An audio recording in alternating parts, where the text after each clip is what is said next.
Alexandru Macedonski, 1854 to 1920, was a prominent Romanian poet, prose writer, and literary critic, regarded as one of the pioneers of Romanian modernist literature.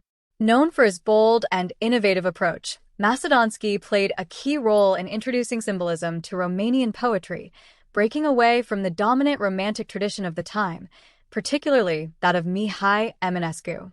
Macedonski founded the literary circle and magazine Literaturul, where he promoted new ideas and supported young poets who sought to experiment with form and style.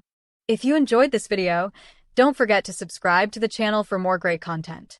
Hit the notification bell so you never miss an update. Let me know your thoughts in the comments below, and feel free to share this video with your friends. See you in the next one.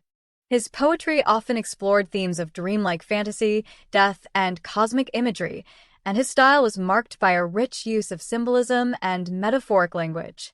Some of his most notable works include Noapte de Decembrie, December Night, and Rondălurul, a collection of rondels. Although he faced criticism during his lifetime, especially due to his open rivalry with Eminescu, Macedonski's contributions to Romanian literature are now recognized as groundbreaking, marking the transition towards modernism and influencing future generations of writers.